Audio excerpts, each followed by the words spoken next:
Mike, you've been the chairman of the New Saints for some years now. You've seen highs. You've also seen lows during that period. And TNS has just come through one of those lows. Defeats against Stenhurst Muir, Bangor City, home defeat against Barrytown United, on the road against Carnarvon, just to name four games there. How were you emotionally as a chairman during that time compared to other low periods in the past? Let's say, Chivert, at the end of the day, I don't really class that as a low period.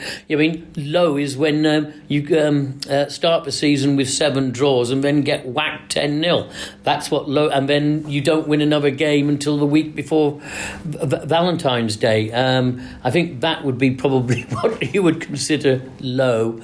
A run of results that weren't in what you might describe as not in the normal character of TNS. I'm sure the rest of the public get rather excited about. I mean, a little bit like last year, and not to say that we want to make it absolutely a one-way street, but you can't guarantee wins. There's always going to be ups and downs of a league, which makes it interesting. So, no, I don't jump on any bandwagon to think that we've had a bad time. Yes, results that haven't gone our way, but that's perhaps a testimony that the league's got stronger. I won't make any excuses for it, so I'll always say that our opposition are strengthening, and we've got to do the same to retain our position. So, no excuses. We've got to just get on with it, train harder, work harder, and come up with the right results again. And that has happened, Mike, because 3 consecutive wins has seen TNS turn that corner, and that's good to see the New Saints back on track. Absolutely, yeah. I think the lads themselves were disappointed within their own performance. And look, everyone will say, hangover from Europe or too many games. That's a whole load of crap. At the end of the day, they're professional footballers. The league's a professional league, no matter what anyone says. Other teams choose perhaps to allow their contracted players not to train as hard as others. And, a semi-professional league is a league that doesn't have contracted players, as defined by FIFA. So, we have a set of standards. We recruit players within our budget, but we expect them to train within the definitions of the club. And other clubs are obviously catching us up. It's up to us now to kick on and make higher demands or better selections. It's going to be one of the two things, and I think that it's great for the league.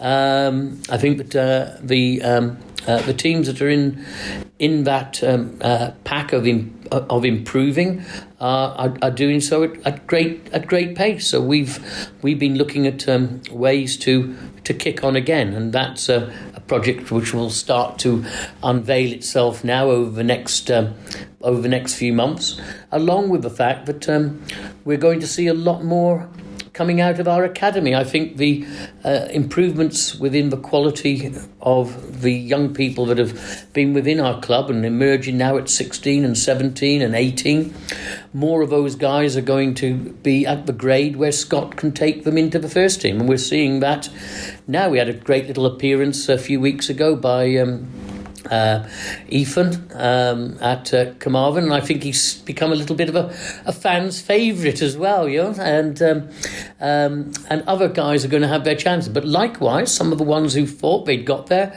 have also gone in the other direction. So it's an ever-moving feast, and these young men and are all trying to achieve what the current first team lads have got, and I'm sure that's also transporting its way to the ladies' team as well, which has made great leaps and bounds, which I'm not fully abreast with all the stories there. I can't keep on top of everything, as they say. So clubs moving in the right direction. Very happy with a lot of the progress that's coming together off the field, and I'm very pleased to see that we've got players back at full fitness, now ready to compete for their shirts. And you mentioned Ethan Short, he made his debut against Carmarthen, along with Josh Bailey, of course, the two of them came on. How important is it for you as the chairman? I guess it is about results and winning the league and putting silverware in the cabinet, but how important is it for you as the chairman to see the young players, as you already mentioned, the academy, actually coming through into the first team as opposed to going out and bringing external players in? Well, put it like this. The amount of time, effort and money that we've invested into our academy was two approaches. You can either do it that way, which my expectation is, and I'll make no apologies about it, I expect Sarge, Evo and Scott to develop those players that they do make it to the first team. Or otherwise, I might as well say, hey, let's just put two fingers up to it, do the bare minimum, and then recruit the best from somewhere else. So we're doing it with the view that we get results. I think that message has been going out loud and clear for a minimum of 10 years. We're seeing the likes of it become successful. We've got a young man now who we're getting some compensation through from that's made the grade at Blackburn. We're seeing the hopefully compensation coming from other clubs, which we've got other young players who've been signed that have come through our academy system, plus the fact that we've also made massive investments into training personnel, and again that's a constant cycle of improvement.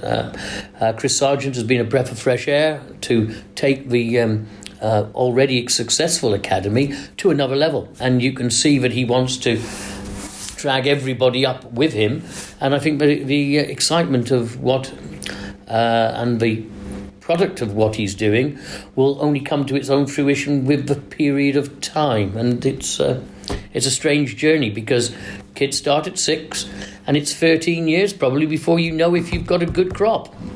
So that process will be an ever ongoing process, and hopefully will strengthen, and more clubs will recognise that we've got good talent, which indirectly will bring further challenges of how do we retain that. And I was doing some work with Scott a couple of weeks ago when we look at it, we lost what would today be the full spine of our team over the last 3 or 4 years, with lads who left by wanting to taking a move. Conal Rolinson, Sam Finley, Scott Quigley, and the young guy Price, who went to Cardiff. So all those players, which we've spent many hours developing to become our main spine of the club. Oh, and along with Tom Holland, where we've had to find new replacements for them before their time. And perhaps in the past we've been lucky that players have seen the journey through with our club. People like Tommy Holmes, Pip Baker, Jamie Wood, Toner, all these guys, Michael Wiles, Steve Evans, these are guys who have spent their time with the club, and we haven't had to find replacements when they're only at the peak of their career.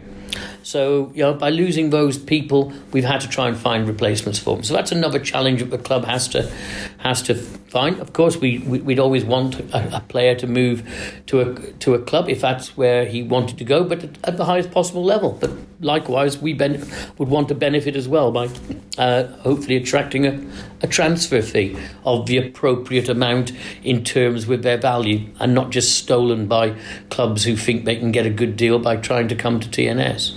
So, we do have a system, we have a policy, we're looking to refine that policy, and we're obviously in the process of hoping that over the next few years more of our players will be available to the first team, but likewise more of those players may well be taken where, because of the length of service they've had within the academies, great compensation checks will be wrote by the clubs who are acquiring them. So it's a business at the end of the day, and we're very, very encouraged by the work that everybody's doing behind the scenes to ensure that we develop, protect and bring on the talent that's being produced at this football club.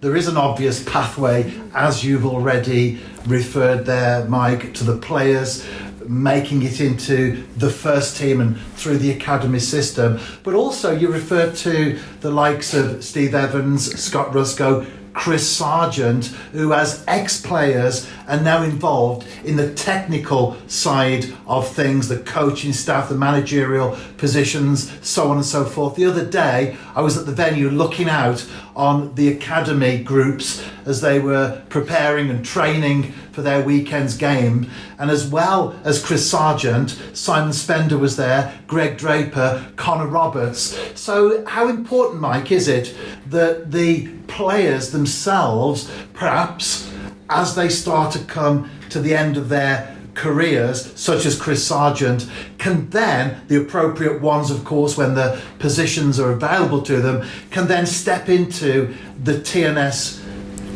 coaching side of things? I think it's very important because as a club, our DNA is about success. It's playing football in the right way. We don't hoof the ball. We play football. And I think every team in the league would, if they were truthful, would say they'd love to play football like the way that our guys play it and get the results that go along with it. Not many teams are brave enough to express themselves on the pitch. We also recruited players who have that vision, and we've been fortunate with the guys that we've had, and to pass that DNA on to the next generation, to young people. It doesn't take very long for people to be forgotten in this world. So having those guys involved in the training at the club and working with the sevens, the nines, and whatever age groups they're with, means that those kids can ask them, why did you come here? What was that? It isn't that, like many other clubs say, well, I came for the money. Money's an element of it, but anyway, when given a choice between a little bit more money or playing at TNS, which we proved last season when a club came in for 7 or 8 of our players, I think they said, we're not going anywhere. Now, that wasn't because we offered more money. They liked being in the TNS family. And I think that probably agitated one or two people, but ultimately that DNA is now going to be passed into the next generation of young people who play for the club. And we hope that we'll produce, DNA TNS. This is the club I want to play for. I want to be a captain. And I think that's especially in this world where people coin millennials as snowflakes, and you can see it. They haven't got a lot, quite a lot of kids today don't have the same heart or the same stomach to challenge in the same way as perhaps we did when we were kids. We probably today would end up in a lot more trouble than what we did for the things we done. So it's hard to find guys who are going to let's go and get this game by the throat. Let's go and make this result happen. Now that's hopefully what these guys will pass on to the young people. Why did they come here? And the reason they came to the club probably has got many reasons, but it isn't just about money. It could be about location. It could be redeveloping their career. It could be that they saw what the club wanted to do. It could be aspirational that they want to play in Europe. It may be that they thought they would have gone back into England, but when they found they didn't go that direction, they enjoyed having a full-time job playing football.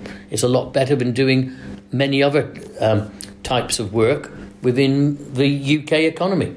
If you can do something you like, how many people do that? Probably not many. Most people go to work and by Thursday are hoping for the weekend. So, but when you're a football player and you really love the game, you want to play football as long as you can. There's plenty of time to go and work as a mechanic or a bricklayer that's not knocking those jobs. But if you had the choice, would you rather be a footballer than having to go and do 9 to 5 for somebody else? And Mike, as we sit here talking this afternoon, in just over 24 hours' time, the New Saints will be playing Connah's Quay Nomads. That's going to be a big game for both teams. Yes, it's going to be a big game.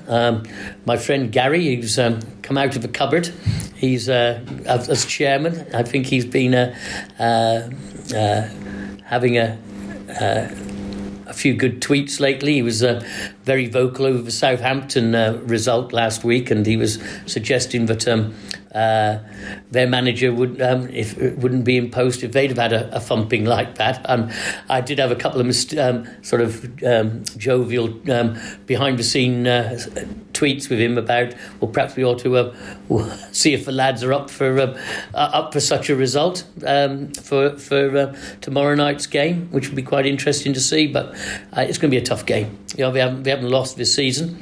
I'm sure that Andy and Craig are regimenting those guys to make a good game out of it. We go there with no conception of it's going to be an easy game. It'll be everything that we probably expect it to be, and I'm sure a touch of Craig's skills are starting to rub off as well, as they try to play more football than perhaps historically they used to. So yeah, it's going to be a good one. I think it's for the TV as well. Let's just hope that the weather doesn't spoil it. Forecast said it's going to be wet and windy, which does possibly sometimes turn games into lotteries. Which, at the end of the day, let's just hope we've got all the numbers on our ticket and we've got the Euro Millions again. But hey, it's going to be a tough one. We look forward to it, and I'm sure it'll be a battle, and the best team will win on the night.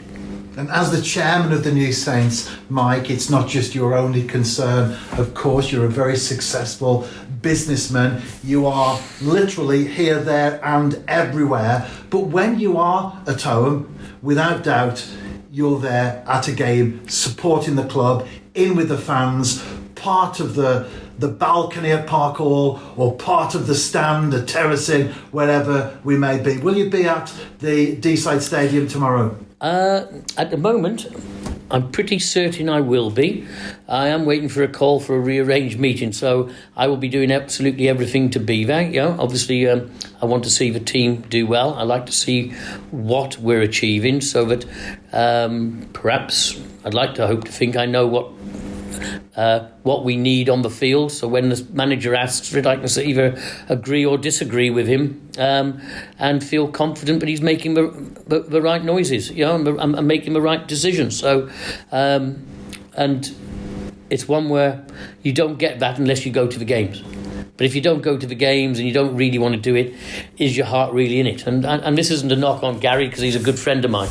But ultimately, I'd like to think that over the years, that the 20 years I've been involved with the club, I've been at most of the games we've ever played in a season, home and away, and that I think probably drops down into the players, and the players see that the owner of the club and the directors of the club are there supporting them and wanting them to do well, not just for the club but for themselves. And that and that in combination with many other things about from how we train, the facilities that we've got, the practices that we want to do, they always see us at the front end of the journey and not playing catch up. And I think a combination of all those things is why TNS has been so successful over this long period. And there's no guarantees to win anything, and everyone says they'd like to have a shake-up or whatever. But as I said last season, we will be somewhere around when it comes to the day of reckoning at the end of the season. I still think that we're the team to beat. Even though the gap's closed, I think we'll get our head down and we'll hopefully kick on. And the next 3-4 games will determine very much how we start the blocks in the second half of the season. Some very important games. The game Friday night is important, but we've obviously got Barry Town, which will be coming up again very soon. We've got one or two of the teams which are expected to win against. You've got to win those games, and I think the teams now which we play against away from home, becomes less expectation. Instead of at one point expecting to win and knowing you would win and perhaps come through scrappily, now the expectation is to win, but perhaps not by the odd goal. But teams in those positions are more and more likely to get a draw, or possibly start on a poor day, push a win. Because as you can see, sometimes decisions don't go your way. A bit of lack of concentration, and all of a sudden it's very difficult to make up those goals if you let one in. So yeah, there's no easy game. So it's going to be really important for us over the next 4 games. I'm hoping that we can push 4 wins in, and if we put those 4 wins in, I think that we won't be very far from the top of the pile, and kick on again for the end of the first half of the season, which would put us in good stead to make it a 2-3 horse race, possibly 4 horse race for the title. And finally, Mike, away from football, as I've already said, you are a very successful businessman, and Sci-Fi Networks is flying high in the USA at the moment. Well, it's been a long journey. 6 years of hard work has gone into producing an organisation that can compete in the US for the delivery of fibre to the home and to the premise of business and for the Internet of Things. And we started construction this week in a city called Fullerton, just south of LA, and we hope that's the first of many. And it's a challenging time, but hopefully when that challenge is done and complete, it'll give me more time to concentrate on football, which no matter what anyone says, you'll only be around for 4 or 5 years, and those 4 or 5 years has turned into 20. I've got no ambition in going anywhere soon. So TNS will continue to do what it does, and hopefully will still continue to improve, and that as and when time is available, we'll continue to drive the club hard. Mike, whether that challenge is on the pitch at Park Hall or working with fibres and Wi-Fi over in California, you're certainly the man up to the task. Thank you for your time today. No we problem. very much appreciate the insights into the thoughts of Chairman Mike. So no problem, thank you, Rev. I would be looking forward for you to publish me the list of acceptable words so that I can use in my tweets, so I'm not pulled in by the Twitter police. It's a little bit driving down the motorway at the moment with speed cameras. You need to know what the I'm very conscious that when we build the new stadium, but if the Queen comes to open my new stadium, whether or not I'll be able to announce that. Just like you and Sam were very nervous about announcing that one of our players had gone on loan to Ramsbottom.